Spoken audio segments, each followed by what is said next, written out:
എന്താ ചെയ്തുകൊണ്ടിരിക്കുന്നത്? ഒരുപാട് കാര്യങ്ങൾ ചെയ്തുകൊണ്ടിരിക്കുകയാണ്. എന്താ?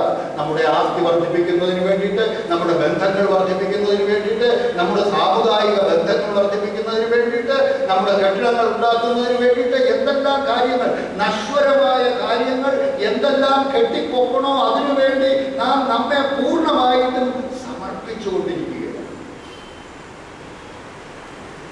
ഒന്ന് ചലിച്ചാൽ മതി. ഹൈന്ദിയിൽ കണ്ടില്ലേ? ഒന്ന് ചലിച്ചു, എല്ലാം അതിനടിയും, എല്ലാം അതിനടിയും. എത്രയോ ലക്ഷം ആൾക്കാരാണ് അതിൽ മരിച്ചിരിക്കുന്നത്. അതുപോലെ തന്നെ ഇവിടവും ഒന്നനങ്ങിയാൽ മതി, ഈ കെട്ടിപ്പൊക്കിക്കൊണ്ടിരിക്കുന്നവരെല്ലാം ധാടകമോ അതിനടി.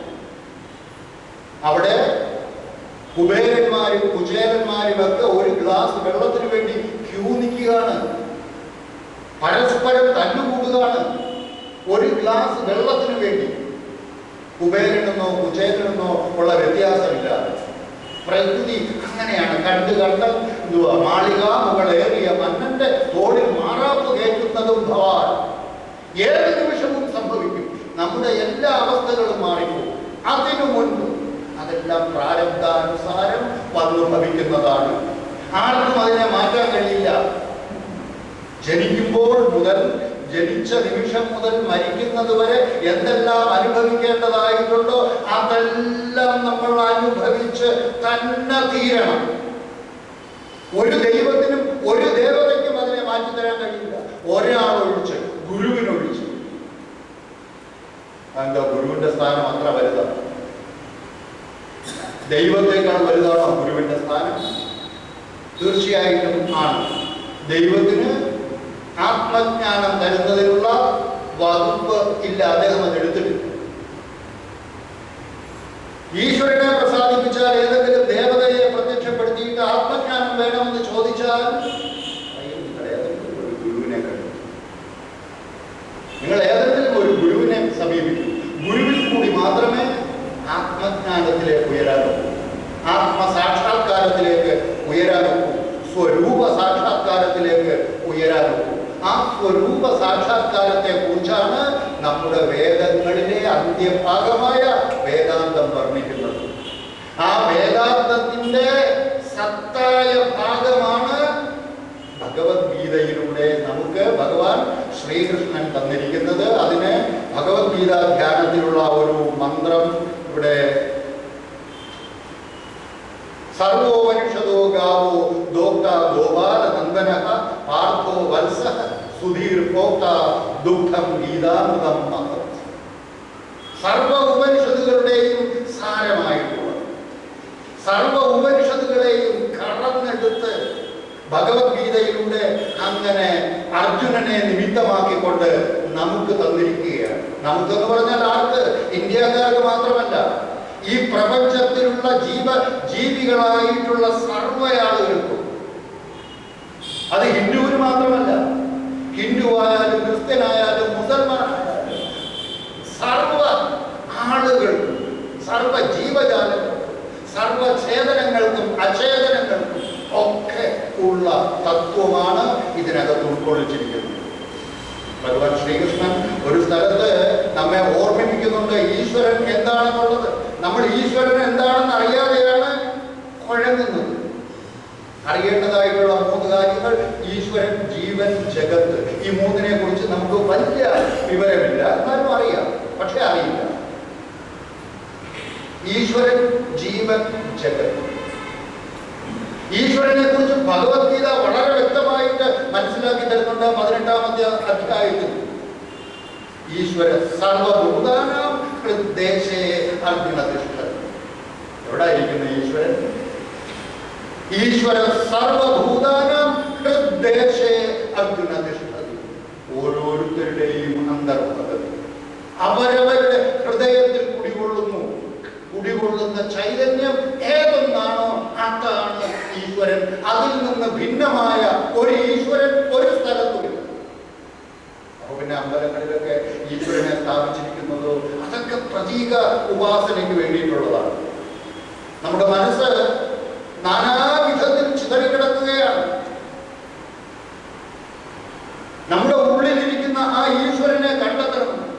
കണ്ടെത്തണമെങ്കിൽ അതിന് ഏകാഗ്രത ആവശ്യമാണ്. നാനാ വിഷയങ്ങളിൽ ചിതറിക്കിടക്കുന്ന മനസ്സ്. നമ്മൾ കണ്ണു തുറന്നു നോക്കിയാൽ ഈ വിഷയങ്ങളെല്ലാം കാണുന്നില്ല. മരം കാണാം, ചെടി കാണാം, വീട് കാണാം, എല്ലാം കാണാം. ഇതെല്ലാം കാണുന്നത് എങ്ങനെയാണ്? നമ്മുടെ മനസ്സ് അതായിട്ട് മാറിയിരിക്കുകയാണ്. മനസ്സ് വിഷയാകാരമായിരിക്കുകയാണ്. ഏതെല്ലാം വിഷയത്തെ നമ്മൾ കാണുന്നുണ്ടോ മനസ്സ് ആ വിഷയത്തിന്റെ ആകാരം കൊണ്ടിരിക്കുകയാണ്. അതിൽ നിന്നെല്ലാം ആ മനസ്സിനെ പിൻവലിച്ച് ആർക്കാണോ ഈശ്വരനെ കാണണം, അറിയണം എന്നുള്ള ആഗ്രഹമുള്ളത് അയാൾ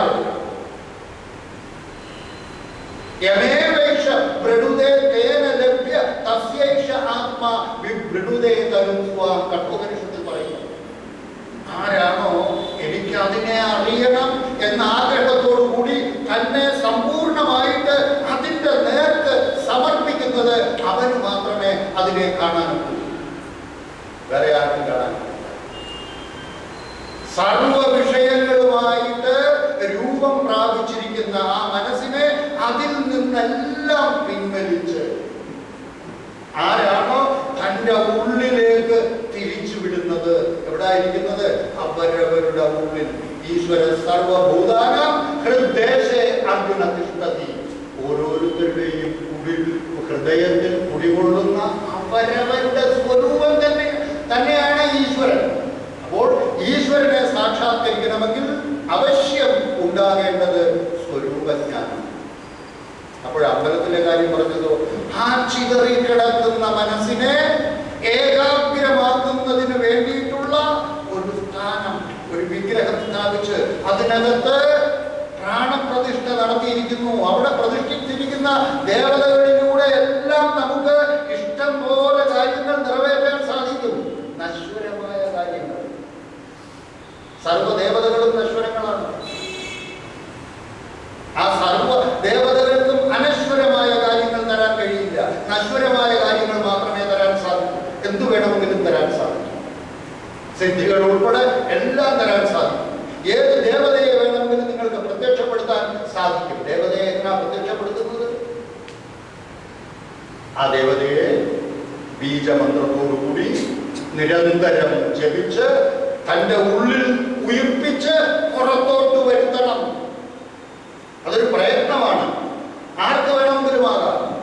ഏത് ദേവതയെ വേണമെങ്കിലും പ്രത്യക്ഷപ്പെടുത്താം. ആ ദേവതയെ നമുക്ക് ആവശ്യമുള്ള രീതിയിൽ വിനിയോഗിക്കുകയും ചെയ്യാം. വിനിയോഗിക്കുന്നുമുണ്ട്. എന്നാൽ അതെല്ലാം നശ്വരമായ കാര്യമാണ്. എല്ലാം അനശ്വരമായ ഒരേ ഒരു വസ്തു മാത്രമേ ഉള്ളൂ ഉള്ളതായിട്ടുള്ളത്. അതാണ് ഓരോരുത്തരുടെയും ഉള്ളിൽ. ഇവിടെ ഇരിക്കുന്ന എല്ലാവരുടെയും ഉള്ളിൽ ഏതൊന്നാണോ ഉള്ളതായിട്ടുള്ളത് അതാണ് ഈശ്വര സ്വരൂപം. വേറെ ഈശ്വരനില്ലേ? എവിടാ ഉള്ളത്? ആ പ്രതീകങ്ങളെ അമ്പലത്തിൽ വെച്ചിരിക്കുന്നത് ആ ഏകാഗ്രത ഉണ്ടാകുന്നതിന് വേണ്ടിയിട്ട് അവരവരുടെ ഉള്ളിൽ കുടികൊള്ളുന്ന ആ സ്വരൂപത്തിലേക്ക് ഉയരണമെങ്കിൽ ഏകാഗ്രത ഉണ്ടായിരിക്കണം. കണ്ടിട്ടില്ലേ? സൂര്യരശ്മി താഴെ വീണാൽ, പഞ്ഞിയിൽ വീണാൽ അത് കത്തുകില്ല. അതേ സമയത്ത് അതിനെ ഒരു ദർപ്പണം ഉപയോഗിച്ച് ഒരു ഏക ബിന്ദുവിലേക്ക് തിരിച്ചു വിട്ടാൽ ആ പഞ്ഞി കത്തും. അതുപോലെ നാനാ വിഷയങ്ങളിലേക്ക് ചിതറിക്കിടക്കുന്ന നമ്മുടെ മനസ്സിനെ ഏകീകരിപ്പിച്ച് ക്രോഡീകരിച്ച് ആരാണോ നമ്മുടെ ഉള്ളിലേക്ക് തിരിച്ചു വിടുന്നത് അവന് കണ്ടെത്താൻ സാധിക്കും. അവനവന്റെ ഉള്ളിലിരിക്കുന്ന ആത്മചൈതന്യത്തെ. അതാണ് ഓരോരുത്തരുടെയും സത്തായ ഭാഗം. അതാണ് അവരവരുടെ സ്വരൂപം. അത് ഈ ശരീരത്തിൽ നിന്ന് നിങ്ങളുടെ ആ സത്തായ ഭാഗം പിരിയുന്നതിന് മുൻപ്, എന്താ സത്ത് പിരിയുക എന്ന് പറഞ്ഞാൽ? സത്ത് പോകുക പറയാറില്ലേ? എപ്പോഴാണോ ഈ ശരീരത്തിൽ നിന്ന് ആ സത്തായ ഭാഗം പോകുന്നത് അതിനെയാണ് സത്തുപോയി സത്തുപോയി എന്ന് പറയുന്നത്. സത്തുപോയി എന്ന് പറയുന്നത് പ്രാകൃതമായിട്ട് ചുരുങ്ങി ചുരുങ്ങി ചത്തുപോയി ചത്തുപോയി ചത്തുപോയി എന്ന് നമ്മൾ പറയുന്നു. എന്താ ചത്തുപോയി എന്ന് പറയുന്നതിന്റെ അർത്ഥം? ആ സത്തായ ഭാഗം, നമ്മുടെ ശരീരത്തിനകത്ത് ഉണ്ടായിരുന്ന ആ സത്തായ ഭാഗം എപ്പോഴാണോ ഈ ശരീരത്തിൽ നിന്ന് നിഷ്ക്രമിക്കുന്നത്, അപ്പോൾ എന്താ അവസ്ഥ? ശവം അല്ലേ? വല്ല സംശയമുണ്ടോ ആ കാര്യത്തിൽ? നമ്മുടെ ശരീരത്തിൽ ഇരിക്കുന്ന ആ സത്തായ ഭാഗം എപ്പോഴാണോ നമ്മുടെ ശരീരത്തിൽ നിന്ന് പിരിയുന്നത്, ചത്തു പോകുന്നത്, അപ്പോൾ ശവമായിത്തീരുന്നു. പിന്നെ ആരും അവിടെ ഇട്ടിരിക്കില്ല. ഉടനെ വെള്ളത്തുണി എടുത്തു പോകും, പഞ്ഞി മൂക്കിനകത്ത് പഞ്ഞി വെക്കും, ഇല്ലെങ്കിൽ ഒഴുകാൻ തുടങ്ങും. നവദ്വാരങ്ങളിൽ കൂടെയും ഒഴുകും. എങ്ങോട്ടാ ഒഴുക്ക്? പഞ്ചഭൂതങ്ങളിലേക്ക് മാറുകയാണ്. പഞ്ചഭൂതങ്ങളായിട്ട് വികസിക്കുകയാണ്. പഞ്ചീകരണം നടന്നാണ് ഇത് ശരീരമായിട്ടിരിക്കുന്നത്.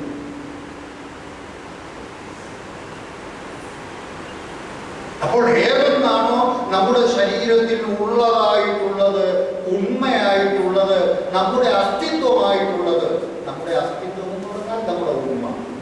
ഏതൊന്നില്ലെങ്കിൽ നമ്മളില്ലയോ അതിനെയാണ് ഉണ്മ എന്ന് പറയുന്നത്.